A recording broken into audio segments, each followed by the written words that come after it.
Alright, this is week 1, day 2 notes, and now we're going to learn how to factor a GCF, a greatest common factor from a polynomial.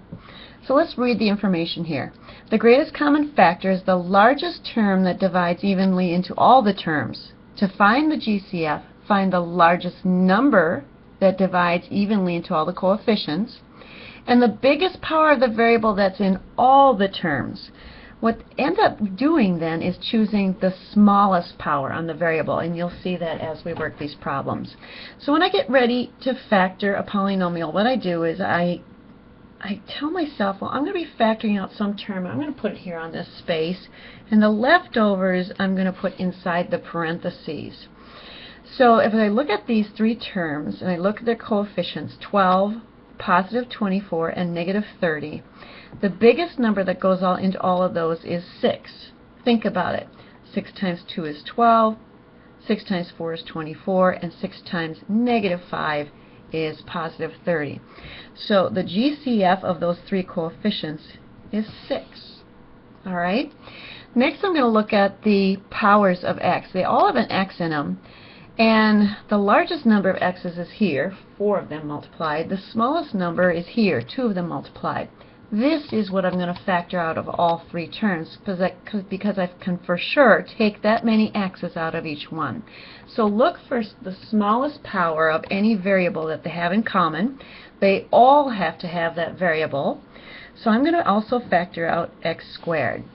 Now inside the parentheses I'm going to have 3 leftovers. 1 for this term, 1 for this term, and 1 for this term.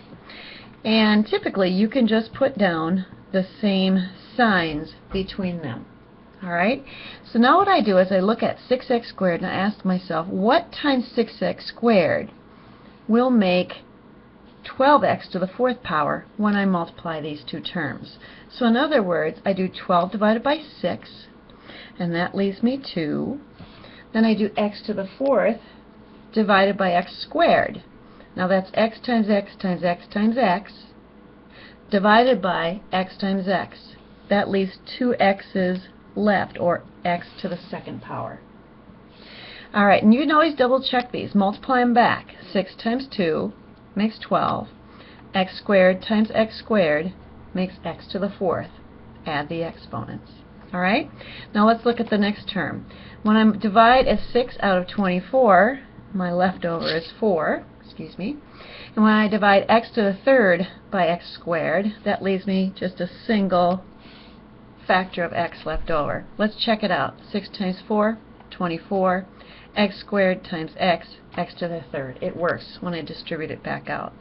Alright, and the last term, negative 30. Think of that as negative 30. I already put the minus sign there, so all I have to think about then is 30 divided by 6. 30 divided by 6 leaves me 5. Now x squared divided by itself is 1. So I would have 5 times 1. But we're too lazy to write down the 1 because 5 times 1 doesn't change the 5. So again, x squared divided by itself just leaves us a 1, and we don't put it down. Now this one I can also check. 6 times 5 is 30, and x squared times no x's there just remains x squared. And it's minus, and there's the minus sign there. Okay? Let's try the next one. 15, 25, and 5 are my coefficients, and each of the terms has a y. Let's get things ready. I'll give myself a space to put the common factor on, and parentheses for the leftovers, and there are going to be 1, 2, 3 terms left over, and we'll have a plus sign here and a minus sign here. Alright, 15, 25, and negative 5. What's the greatest common factor? What number divides nicely into all those? Did you say 5? 5 goes into 15 3 times, goes into 25 5 times, and it goes into itself 1 time, or negative 1 if we think about the negative sign. Now they all have y's in them. Where is your lowest power of y? Well, it's right here. That's y to the 1st power. We don't really need to put the 1 for the power on it, but just think about that. That's y to the 1st power. Now what we're going to do is divide each term by this common factor that we've decided on and put the remainders in the parentheses. And you always want to divide out as much as you can. The largest number you can out of all three terms, and the largest power that's in all of them. Alright, 15 divided by 5, left over of 3.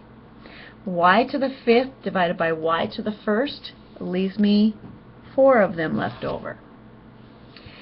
Let's go to the next term. 25 divided by 5 leaves me 5. And y to the 3rd divided by y to the 1st leaves me 2 factors of y left over. And finally, 5 divided by itself is 1. And y divided by itself is also 1. And we just need one single 1 there, because 1 times 1 is 1. Alright, let's multiply it back out to check it. 5 times 3 is 15. Y times y to the 4th. Remember, there's an invisible 1 there. Y to the 1 times y to the 4th makes y to the 5th. Plus sign. 5 times 5 is 25. Y to the 1st times y squared is y to the 3rd power. And finally, 5y times negative 1 will make minus 5y. It works. I'm going to give you one more to try on your own. Try it and then open up the next video and we'll check your answer. Let's add number 3.